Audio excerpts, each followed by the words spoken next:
প্রিয় দর্শক, শুভেচ্ছা সহ আমন্ত্রণ আপনাদের সবাইকে। শুরু করছি গ্রিন ভিউ ক্লিনিক টেলিপ্রেসক্রিপশন। প্রতিনিয়ত ক্যান্সার রোগীর সংখ্যা বেড়েই চলেছে, বিভিন্ন ধরনের ক্যান্সার। আজকে আমরা কথা বলবো স্টমাকের ক্যান্সার নিয়ে, পাকস্থলীর ক্যান্সার। এই বিষয়ে কথা বলার জন্য আমাদের স্টুডিওতে আছেন প্রফেসর ডক্টর শেতাবুর রহমান। তিনি প্রাক্তন বিভাগীয় প্রধান ও অধ্যাপক, জাতীয় ক্যান্সার গবেষণা ইনস্টিটিউট ও হাসপাতাল। পাশাপাশি তিনি ল্যাবেট ক্যান্সার হসপিটালে সিনিয়র কনসালটেন্টের দায়িত্বে আছেন। প্রফেসর ডক্টর শেতাবুর, আপনাকে স্বাগত আমাদের স্টুডিওতে। ধন্যবাদ আপনাকে এবং চ্যানেল লাইভকে ধন্যবাদ। আসলে আমরা যে জিনিসটা দেখি যে আগে এত পেতাম না, ইদানিংকালে আমরা ক্যান্সারের সংখ্যা কিন্তু দেখছি যে বেড়েই চলেছে, মানে প্রতি ঘরেই ক্যান্সার এরকম একটা অবস্থার মধ্যে দাঁড়িয়েছি। এর মধ্যে স্টমাক ক্যান্সার কিন্তু কম নয় সংখ্যায়। তো এটা যদি একটু পরিসংখ্যান বলতেন যে স্টমাক ক্যান্সার আমাদের দেশে কেমন হচ্ছে বা ইনসিডেন্স রেটটা কেমন। আচ্ছা, অ্যাকচুয়ালি ওয়ার্ল্ড ওয়াইড যদি বলা হয় তাহলে বলা হয় যে স্টোমাক ক্যান্সার বা পাকস্থলী ক্যান্সার এটা হচ্ছে ক্যান্সারের, আমরা যদি 1 বা 2 মিলিয়ন বলি তাহলে 5th most common cancer of the world ক্যান্সারের মধ্যে। আর এটা হচ্ছে ক্যান্সার রিলেটেড ডেথের যদি আমরা যদি ধরি, এটা বলা হয় 4th most common cause of cancer related death. এবং আরেকটা হচ্ছে যে আমাদের দেশে একটা পরিসংখ্যান আছে যে দেখা 2020-এ একটা পরিসংখ্যান দেখা যায় যে আমাদের প্রায় 8,000 লোক এই পাকস্থলীর ক্যান্সারে আক্রান্ত ছিল এবং তার মধ্যে 6,500 মতো লোক মৃত্যুবরণ করেছে এই ইতিমধ্যে। আর তাহলে এই পাকস্থলী ক্যান্সারগুলো হওয়ার কিছু কারণ আছে। না, আমরা সেটাই জানবো স্যার। যেটা বললেন যে আসলে সংখ্যা কিন্তু কম নয়, আমাদের দেশের যে পরিসংখ্যান বা ওয়ার্ল্ড ওয়াইড যে সংখ্যা কম নয়, কিন্তু এই যে ক্যান্সার স্টমাক এটা বেড়ে চলেছে, এর পিছনে কারণগুলো কি বলে আপনি মনে করছেন? আচ্ছা, এই স্টোমাক ক্যান্সার কারণগুলোর মধ্যে এটা বলা হয় মাল্টিফ্যাক্টরিয়াল ডিজিজ। এর মধ্যে বলা হয় যে আপনার environmental factor, food factor, industrial work প্লেসের ফ্যাক্টর, এছাড়া আরও কিছু জেনেটিক ফ্যাক্টরও আছে। কারণ এনভায়রনমেন্টাল ফ্যাক্টরটিকে আমাদের দেশের জন্য বা এশিয়া উপমহাদেশের মধ্যে সবচেয়ে বেশি বলা হয়, তার কারণ আমাদের পানিতে এই হেলিকোব্যাক্টার পাইলোরি নামক একজন ব্যাকটেরিয়া আমাদের স্টোমাকে আক্রান্ত করে। এটা খুব কমন কজ একটা। এই হেলিকোব্যাক্টার পাইলোরি যখন আক্রান্ত করে তখন এটাকে গ্যাস্ট্রাইটিস ডেভেলপ করে। এই গ্যাস্ট্রাইটিস এটা যদি দেখা যায় যে ব্যাকটেরিয়া যদি আর্লি স্টেজ ধ্বংস না করা যায়, যদি প্রায় 10 বছর পর্যন্ত যদি এই ব্যাকটেরিয়াটা থাকে, তখন এটা ক্যান্সারের উৎপত্তি করতে পারে। তার মানে আমরা কিন্তু জানি যে আপনি যে কথাটা বললেন যে একটা ব্যাকটেরিয়ার নাম বলেছেন, হেলিকোব্যাক্টার পাইলোরি, আমরা কিন্তু যেটা আলসারের কারণ হিসাবে বা আমাদের মধ্যে একটা ধারণা আছে যে গ্যাস্ট্রিক আলসার বা গ্যাস্ট্রিক করার জন্য এই জীবাণুটা দায়ী, এরকম আমার বলা হয়। এবং সেক্ষেত্রে কিন্তু আপনারা এটার জন্য প্রপার একটা ট্রিটমেন্ট আছে, 2 সপ্তাহের জন্য এইচ পাইলোরি ইরাডিকেশন নামে একটা আপনারা ওষুধ দিয়ে থাকেন। তাহলে এইচ পাইলোরি যদি এই ক্যান্সারের জন্য দায়ী হয়, তাহলে কি আমরা এমন করতে পারি যে এইচ পাইলোরির জন্য আমরা বছরে একবার করে প্রতি মানুষ একটা থেরাপি নিলাম, বা এটা ইন্ডিকেশন ছাড়া নেওয়ার কোনো জাস্টিফিকেশন আছে কি? এটা অ্যাকচুয়ালি আমরা যদি কমনলিভাবে না দিয়ে, আমরা যদি যাদের সিমটোমেটিক হয়, পেপটিক আলসার সিমটোমেটিক যদি হয়, সেক্ষেত্রে আমরা এন্ডোস্কোপিক বায়োপসি করে হেলিকোব্যাক্টার পাইলোরি অ্যান্টিজেন আছে কিনা এটা দিয়ে টেস্ট করে আমরা যদি টেস্ট যদি পজিটিভ হয়, সেক্ষেত্রে আমরা হেলিকোব্যাক্টার পাইলোরি নিরাময় করার জন্য যে ব্যাকটেরিয়া দেওয়া হয়, ড্রাগ থেরাপি দেওয়া হয়, তাহলে এটা হতে হবে। তবে আর একটা পিকলে হচ্ছে আমাদের এটা রিপিটেড অ্যাটাক হতে পারে, আমাদের পানি কন্টামিনেটেড, হ্যাঁ, যার জন্য এটা রিপিটেড অ্যাটাক হয় এবং অ্যাটাক হওয়ার পরে অ্যাটাকটা যখন প্রায় 10 বছর পারসিস্ট করে, তখন এটা ক্যান্সার টার্ন ইন্টু ক্যান্সার। এই একটাই স্যার। তাহলে এইচ পাইলোরি আসলে মানে ডক্টরের পরামর্শ মোতাবেক নির্ণয় করে যে এইচ পাইলোরি আছে, তারপরে ওষুধটা সেবন করলে অনেকটাই ক্যান্সার ঝুঁকিটা কমে যেতে পারে। আর আরেকটা বিষয় হলো যে আমরা দেখি যে অনেক ক্যান্সারের ক্ষেত্রে বলা হয় যে পিতামাতা বা বংশের মধ্যে ক্যান্সার থাকলে জেনেটিক্যালি তার মধ্যে আসে, এমন কোনো কে আছে এই ক্যান্সার স্টমাকের ক্ষেত্রে? এই জেনেটিক্যাল কিছু আছে, বলা হয় যদি আপনার P53 জিন এটা মিউটেন্ট থাকে, ফাদার মাদার কাছ থেকে পাওয়া যায়, তাদের একটা ইনসিডেন্স হতে পারে। আর দেখা গেছে আপনার HR2 যেটা একটা ধরনের আপনার গ্রোথ ফ্যাক্টর, এইটা যদি থাকে, মিউটেশন থাকে, তবেও হতে পারে। আর CDH1 একটা জিন আছে, এই জিনটা যদি অ্যাবনর্মাল জিন থাকে, সেক্ষেত্রেও এটা আপনার গ্যাস্ট্রিক ক্যান্সার করতে পারে। এই যে গ্যাস্ট্রিকের যে ক্যান্সার বা পাকস্থলীর ক্যান্সার, আপনারা বলেন যে আসলে এটা খুব আর্লি স্টেজে ধরা পড়লে চিকিৎসার আউটকাম খুব ভালো হয়, কিন্তু আপনাদের কাছে রোগীতে যে অনেক দেরি করে, এর পিছনে কারণ যদি আমরা চিন্তা করি যে আসলে এই রোগের লক্ষণটা আমাদের জানা নাই, মানে এই রোগের লক্ষণটা কি? কারণ যে কোনো পেটের কোনো ব্যথা হলে কিন্তু একটি মানুষ আপনার কাছে বলে আমার গ্যাস্ট্রিকের সমস্যা হচ্ছে, গ্যাসের সমস্যা হচ্ছে, এই ধরনের কথাই বলে। ইভেন হার্টের রোগ থাকলেও যে হার্ট অ্যাটাক হয়েছে দেখি যে বলে আমার গ্যাসে চাপ দিয়েছে, গ্যাসে ব্যথা, এই ধরনের একটা আমাদের একটা কমন একটা চাও আছে যে কারণে অনেক সময় আমরা এটা মিসগাইড হয়ে যাই যে আসলে।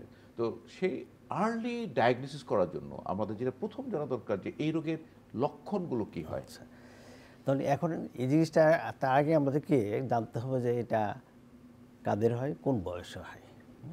আমরা দেখা গেছে যে গ্যাস্ট্রিক ক্যান্সারটা 50 অনওয়ার্ডস এই বয়সের দিকে ইন্টারন্যাশনালি আমরা যদি দেখি, অ্যানালিসিস থেকে দেখি হয়ে থাকে।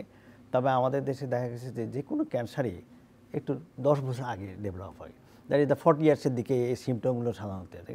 তবে ইদানিং আরও একটা মারাত্মক খবর যে আমরা বেশ কিছু রোগী টিন এজে পেয়েছি, দ্যাট ইজ দ্য 14-15 থেকে 20-এর মধ্যে এখন কিন্তু আমরা রোগী পাচ্ছি স্টোমাক ক্যান্সারের। তাহলে এখন স্টোমাক ক্যান্সারের যে সিমটম কী হয় যাতে আমরা বুঝতে পারবো স্টোমাক ক্যান্সারের সিমটম, এটা আর্লি স্টেজে যে আমরা যদি ডিজিজটাকে পরবর্তী আমরা বলবো আর্লি স্টেজ ডিজিজটা কী, আর্লি স্টেজে যদি ধরা পড়ে তাহলে এটা কিওর করা সম্ভব বা ভালো পূর্ণ নিরাময় করা সম্ভব। কিন্তু আর্লি স্টেজে এটা ধরা পড়ার না কারণ হচ্ছে যে স্টোমাকটা একটা থলির মতো অর্গান, থলির মতো অর্গান হওয়াতে এখানে যদি কোনো কোথাও যদি একটু ক্ষত সৃষ্টি হয় সেটা সিমটোমেটিক হয় না। তখন একটি টিউমারটা আস্তে আস্তে বড় হয়, হওয়ার পরে বিভিন্ন এর উপসর্গ সৃষ্টি করে। যদি যেমন আমার স্টোমাকের প্রথম দিকে যেটা আমরা যেখানে এই খাদ্যনালী থেকে স্টোমাকের মধ্যে খাবার ঢোকে, এই জায়গাটা একটা চিকন জায়গা।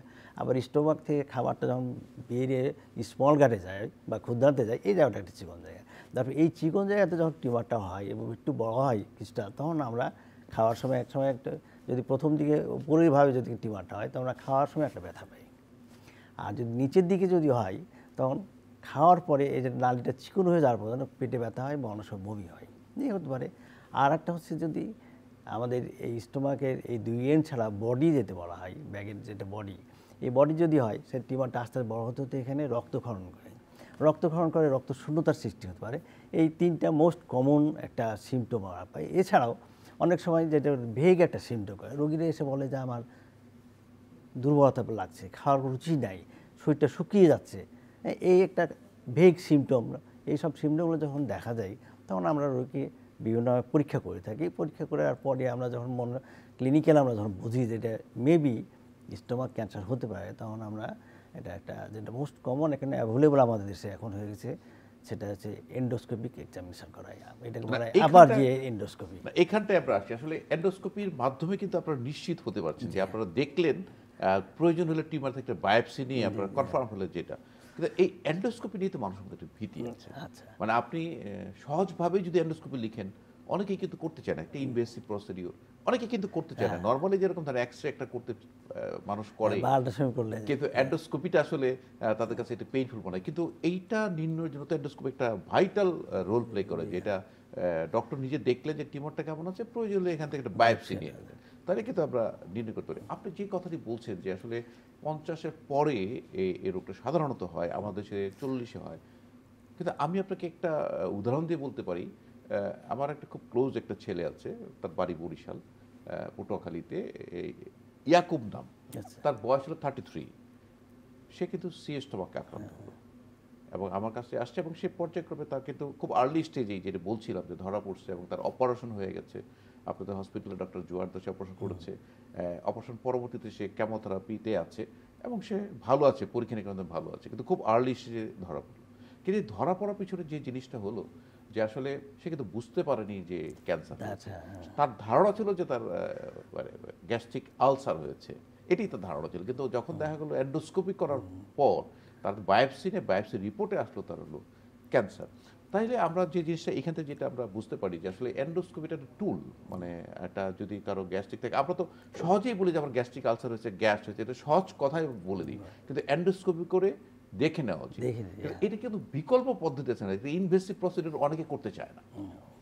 আচ্ছা, এন্ডোস্কোপি অ্যাকচুয়ালি এটা হচ্ছে কি আমরা ডাইরেক্ট ভিজুয়ালাইজেশন, আমরা সামনে যে মনিটর দিয়ে দেখি, আগে সরাসরি টিউব দিয়ে চোখ দিয়ে দেখা হতো, এখন উন্নত ইনস্ট্রুমেন্টাল ডেভেলপমেন্টের জন্য আমরা এতে দেখি, এই স্ক্রিনে দেখি। তো তো এটা ছাড়া কিন্তু আর কোনো উপায় নেই, বিকল্প নেই। বিকল্প নেই। তো আমরা যদি আসি যে এই যে সি স্টোমাক ডায়াগনোস করার জন্য আপনাদের বলছেন, কিন্তু একদম কনফার্মেটিভ ডায়াগনোসিস আমরা কিভাবে করব? হ্যাঁ, কনফার্মেটিভ ডায়াগনোসিস তো যেটা হচ্ছে আমরা এন্ডোস্কোপি করে দেখার পরে কোথায় আছে, কোন জায়গাতে আছে, কতটুকু বড়, সব কিছু দেখার পর ওখান থেকে বায়োপসি না হয়। বায়োপসি নিয়ে হিস্টোপ্যাথোলজিক্যাল এক্সামিনেশন করা হয়। এই হিস্টোপ্যাথোলজিক্যাল এক্সামিনেশন করার পরেই আমরা এটা, আমাদের তো ক্লিনিক্যাল সাসপিশিয়াস থাকে, তারপর আমরা দেখি বা যারা এন্ডোস্কোপি করেন তারাও দেখে, একটা বর্ণনা দেয়, এবং তার সাথে যখন এন্ডোস্কোপি প্যাথোলজিক্যাল হিস্টোপ্যাথোলজিক্যাল ডায়াগনোসটা মিলে যায় তখন আমরা একটা ক্যান্সার বলে ডিক্লারেশন দিই। তাছাড়া আমরা একটা ক্যান্সার বলে ডিক্লারেশন দিই না। আচ্ছা, তো সেক্ষেত্রে যখন আপনার ক্যান্সার রোগটা নির্ণয় হয়ে গেল, তো আমরা আসলে আমরা চাই যে এই সি স্টোমাক রুগীরা তারা যেন সম্পূর্ণভাবে ভালো হয়, কিন্তু ক্যান্সারের ক্ষেত্রে আমরা যার হয় ক্যান্সার তার নাই রক্ষা, মানে ক্যান্সার হলে মৃত্যু নিশ্চিত, এরকম একটা ধারণা কিন্তু আমরা পোষণ করি। সেই ক্ষেত্রে এই রোগীগুলোর ক্ষেত্রে মানে আর্লি ডায়াগনোসিস করার পর আপনারা কি করেন? আচ্ছা, এখন আমি আরেকটু আমি একটু বলি, ইলাবোরেটলি বলতে চাই যে ক্যান্সার ডায়াগনোসিস হওয়ার পরে আমরা এটা ওয়েদার আর্লি অথবা অ্যাডভান্স আমরা তো ডায়াগনোস করার সময় অ্যাসেস করতে পারি না। তাহলে আমরা যেহেতু আমরা ক্লিনিক্যাল এক্সামিনেশন করি, আমাদের এক্সামিনেশন করার সময় একটা ধারণা হয়ে থাকে, তারপর আমরা এর হলে তখন আমরা করা হয়। আরেকটা আছে যে এন্ডোলুমিনার আল্ট্রাসাউন্ড বলা হয়। এন্ডোলুমিনার আল্ট্রাসাউন্ডটা কি, যে এই এন্ডোস্কোপি দিয়ে আমরা বায়োপসি নিচ্ছি, এই এন্ডোস্কোপি টিপে একটা আল্ট্রাসাউন্ড প্রোব থাকে। এই প্রোব থাকার ফলে এই প্রোবটা দিয়ে ওই যে টিউমারটা স্টোমাকে থাকে, এই স্টোমাকটার কোন লেয়ার পর্যন্ত ইনভলভ হয়েছে এটা আমরা অ্যাসেস করতে পারি। দ্যাট ইজ দ্য টি যেটা বলে আমরা বলি টিউমারের ডেপথ। আরটা হচ্ছে স্টোমাকের চারিদিকে যে লিম্ফ নোডগুলো যায়, প্রথম দিকে যে টিউমারটা ওখানে ছড়ায়, এই লিম্ফ নোড ইনভলভমেন্ট হয়েছে কিনা আমরা অ্যাসেস করতে পারি, 2 নাম্বার। আর পরবর্তীতে আমরা একটা সিটি স্ক্যান করি সাধারণতই। সিটি স্ক্যান করলে আমরা আশপাশের লিম্ফ নোড কতটুকু ইনভলভমেন্ট হচ্ছে, স্টোমাকের ওয়াল কতটুকু ঠিক হচ্ছে, এটা লিভারে ছড়িয়েছে কিনা দেখতে পারি। আবার অথবা আদার্স অর্গানে দিয়েও যায়, ফিমেলদের পেলভিসে অনেক সময় চলে যায়, এইগুলো করি। তাছাড়া আমরা সিটি স্ক্যান চেস্টও করে থাকি, চেস্টে লাংসে যায় কিনা এটা দেখি। তো এইগুলো করার পরেই আমরা সাধারণত স্টেজিং ইভ্যালুয়েশন করে ফেলি। এর মধ্যে আমরা আর্লি বলি কোনটাকে। তার মানে আপনি বলছেন যে আমরা এন্ডোস্কোপিক্যালি বায়োপসি করে আপনারা নিশ্চিত হলাম, এরপরে কিন্তু আমাদের কিছু পরীক্ষা নিরীক্ষার প্রয়োজন হয়। সিটি স্ক্যান, পেট স্ক্যানও করেন আপনারা অনেক সময়। পেট স্ক্যান আমরা রিয়ারলি করে থাকি, প্রথমে করি না, সব প্রথমে করেন না, শেষের দিকে করে থাকেন। তো এগুলো করে আপনারা দেখেন যে তার কোন স্টেজে আছে, কোন লেয়ার পর্যন্ত তার ক্যান্সারটা আছে, ক্যান্সারটা ছড়িয়ে গেছে কিনা। তার আপনার কখন আপনারা বলেন যে ক্যান্সারটা ছড়িয়ে গেছে স্টোমাক থেকে? এখন আমরা তাহলে আমি আর্লি বলতে আগে বুঝি। আর্লি বলতে আমরা যেটা বুঝি যে বলা হয় স্টোমাকের কয়েকটা লেয়ার আছে, তার মধ্যে সবচেয়ে ভিতরের যে লেয়ারটা আমরা মিউকোসা বলি আমাদেরকে মেডিকেল ল্যাঙ্গুয়েজ, এই মিউকোসার মধ্যে যখন কনফাইন থাকে টিউমারটা, পার্শ্ববর্তী লিম্ফ নোডে যখন যায় না, তখন এই অ্যাকচুয়ালি এটাকে বলা হয় আর্লি স্টেজ, হ্যাঁ, অথবা T1 স্টেজ বলা হয়, এটাকে আর্লি স্টেজ। যখন এই টিউমারটা দ্বিতীয় লেয়ার মাসল লেয়ার চলে যায়, অথবা যদি লিম্ফ নোডে চলে যায়, তখন কিন্তু এটা বলা হয় লোকালি অ্যাডভান্স। হ্যাঁ, এই লোকালি অ্যাডভান্স। আবার যদি এই লিম্ফ নোড থেকে যখন লিভারে চলে যায়, অথবা ফুসফুসে চলে যায়, অথবা শরীরের অন্য কোথাও অঙ্গে চলে যায়, অথবা এই লিম্ফ নোডে চলে যায়, অথবা নাভির কাছে আবার চলে আসে, অথবা পেলভিসের দিকে চলে যায়, তখন এটা বলা হয় অ্যাডভান্স স্টেজ 4 ডিজিজ। তাহলে এই হলো আমাদের স্টেজিং ইভ্যালুয়েশন করার পর। তাহলে এখন আসেন আমাদের ট্রিটমেন্ট কী, এবং এই ট্রিটমেন্ট দিলেই কি আমাদের সব রোগী কি একদম ভালো হয়ে যাবে? তাহলে আমাদের একটা স্টাডি দেখা গেছে, তাহলে আমরা এখানে আমরা যদি ট্রিটমেন্টের আগে আমরা যে এই ট্রিটমেন্ট দিলেই কি সব, তাহলে এটা প্রগনোসিসটা কী বা ফলাফলটা কী ট্রিটমেন্টের। তো এবার দেখা গেছে যে এই যে T1 স্টেজ বললাম বা আর্লি স্টেজে যদি বলা হয়, তো এই রোগীগুলোকে যদি সম্পূর্ণ চিকিৎসা দেওয়া হয়, সম্পূর্ণ চিকিৎসা বলতে বোঝা যাচ্ছে এর যদি অপারেশন করা হয়, অপারেশনের পরবর্তীতে প্রয়োজনীয় কেমোথেরাপি যদি দেওয়া হয়, হ্যাঁ, অথবা ইমিউনোথেরাপি আসছে এখন যুগে, তাহলে দেখা গেছে যে 100টা রোগী যদি অপারেশন করা হয়, তো 75% রোগী, 70% রোগী, এরা 5 ইয়ার্স পর্যন্ত বেঁচে থাকে। তার মানে সাধারণ মানুষের মতো তারা জীবনযাপন করতে পারে। তাহলে এই 25% মানুষের কী হতে পারে, তাহলে এদের আবার রিকারেন্স হতে পারে, এদের এই ক্যান্সারের কারণে মৃত্যুবরণ করতে পারে। আরেকটু আমি যদি বলি, যদি লিম্ফ নোডে চলে যায়, বাট তখন আমরা বলি লোকালি অ্যাডভান্স।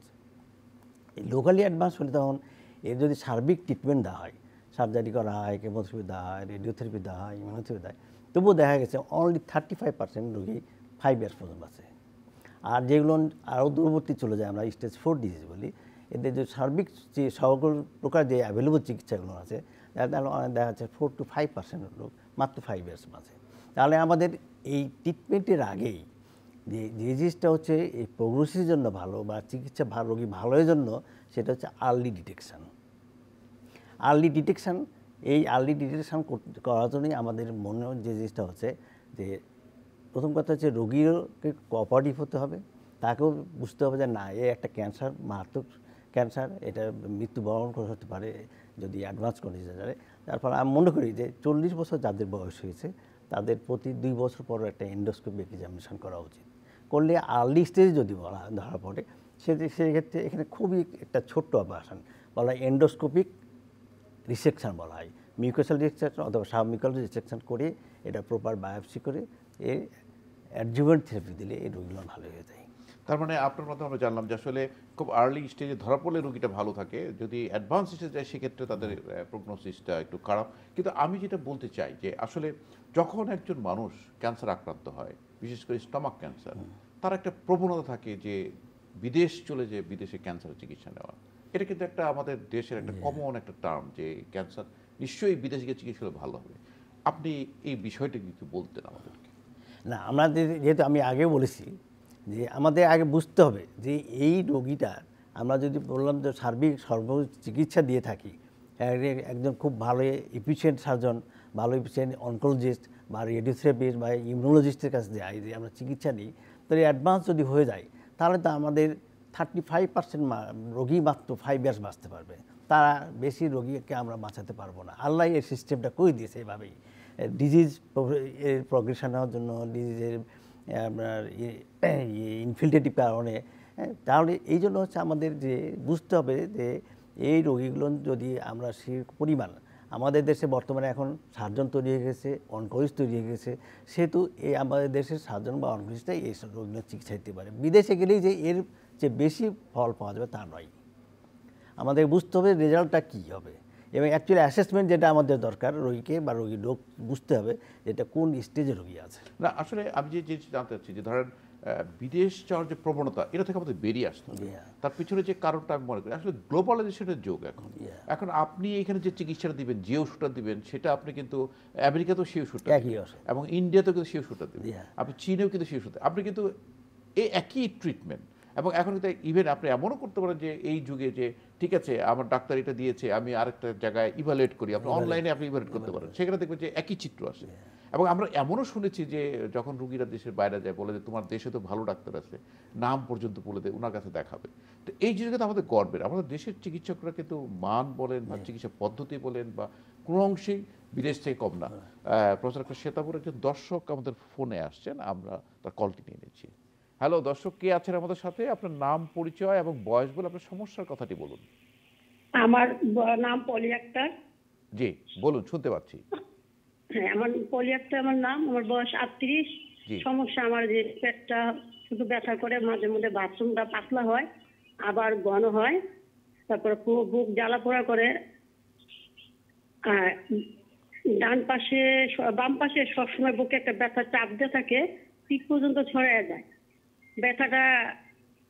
আর বেশি ব্যথা করে আমার লিভারটা, কোনো খাবার পড়লেই ব্যথা করে। আর বাথরুমে বললাম যে অনেক সমস্যা হয়, এই পাতলা হয় আবার ঘন হয়, আর প্রচন্ড জ্বালা পোড়া, গলা পর্যন্ত জ্বালা পোড়া।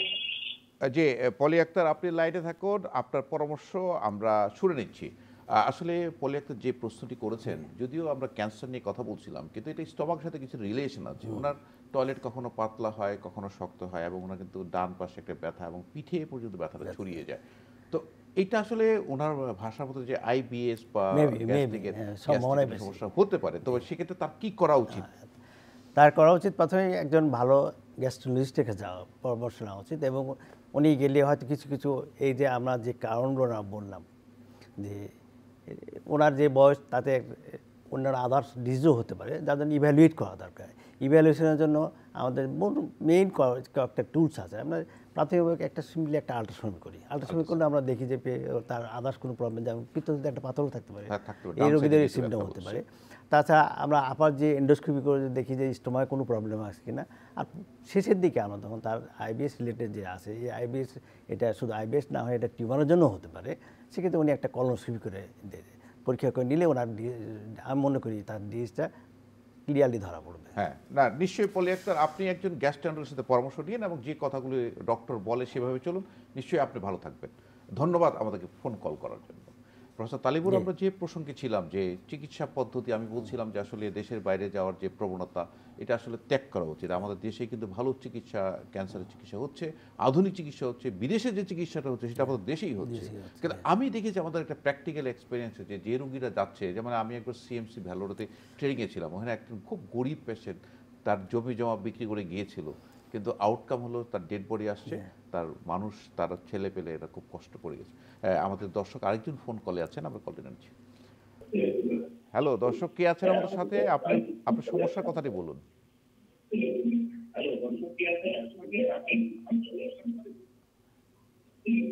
আপনি আপনি আপনি টিভির ভলিউমটা কমিয়ে কথা বলুন, আপনার কথাটা আমরা শুনতে পাচ্ছি না। আপনি টিভির ভলিউম কমিয়ে তারপর প্রশ্নটি করুন।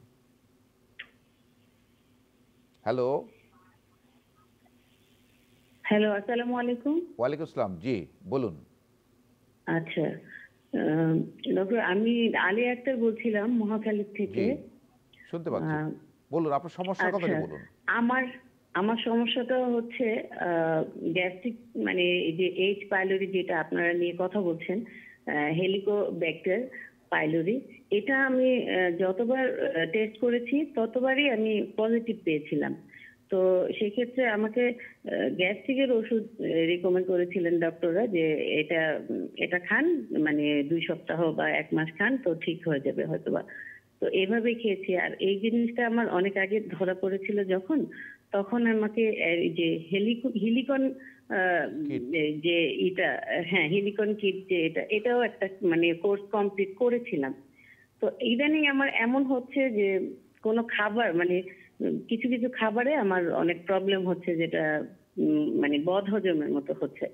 এখন এইটা কি এটার কোনো কারণ হতে পারে? আলিয়া, আপনি সঙ্গে থাকুন, আমরা জেনে নিচ্ছি। স্যার যে কথাটি বলেছেন যে উনি কিন্তু হেলিকোব্যাক্টার পাইলোরি ইরাডিকেশনের একবার কোর্স করেছেন, তাকে সবসময় এটা পজিটিভ আসে। তো এখন খুব সংক্ষিপ্ত আকারে যদি বল তার কি করা উচিত?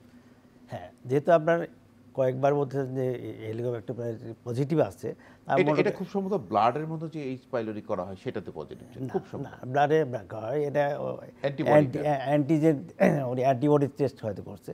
তবে তার আমি মনে করি যেহেতু পেপটিক আলসার সিমটমও আছে, তার জন্য আমার গ্যাস্ট্রোলজিস্টের পরামর্শ নিয়ে ওনার একটা এন্ডোস্কোপি করা খুব প্রয়োজন।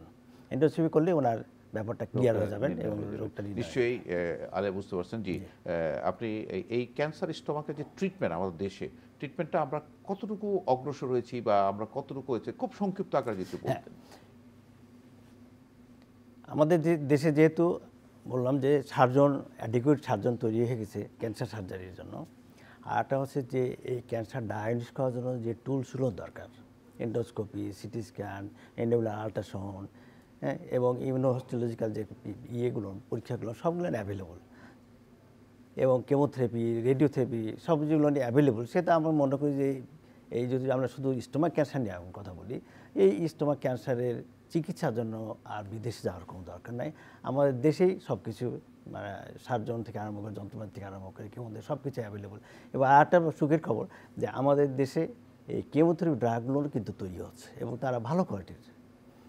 সেটা বিদেশ যাওয়ার আমি মনে করি কোথাও নেই, এটা ভ্রান্ত ধারণা, মানুষের ধারণাটা চেঞ্জ করতে হবে। তারপরে আমরা একটি কথা আমরা বলতে পারি যে একটা টিম ওয়ার্কের মধ্যে surgical oncology, medical oncology, radiation oncology, এই সব একটা টিম ওয়ার্কের মাধ্যমে আমরা সঠিক চিকিৎসার মাধ্যমে রোগ নিরাময় করা সম্ভব হবে। প্রফেসর ডক্টর তালিবুর রহমান, আপনাকে অসংখ্য ধন্যবাদ আপনার সুন্দর পরামর্শের জন্য। শেতাবুর রহমান স্যার, আপনাকে অসংখ্য ধন্যবাদ। প্রিয় দর্শক, আপনাদেরকেও ধন্যবাদ এতক্ষণ আমাদের সঙ্গে থাকার জন্য। আমরা একটা জটিল রোগ নিয়ে কথা বললাম, ক্যান্সার স্টমাক, পাকস্থলীর ক্যান্সার। এই ক্যান্সার স্টমাকটা আসলে যদি আর্লি ডিটেকশন করা যায় তাহলে রোগ নিরাময় করা সম্ভব। কাজেই দেরি না করে যদি কোনো এই ধরনের কোনো কমপ্লিকেশন থাকে বা কোনো প্রবলেম থাকে, গ্যাস্ট্রিকের কথা না ভেবেই একটা এন্ডোস্কোপি করে জেনে নিন যে আপনার স্টমাকে কোনো ধরনের কোনো টিউমার বা কিছু আলসার আছে কিনা, এবং সঠিক চিকিৎসার মাধ্যমে আপনার রোগ নিরূপণ করে সঠিক চিকিৎসা নিলে আপনি ভালো থাকবেন। দর্শক, ভালো থাকুন, সুস্থ থাকুন, নিরাপদেই থাকুন।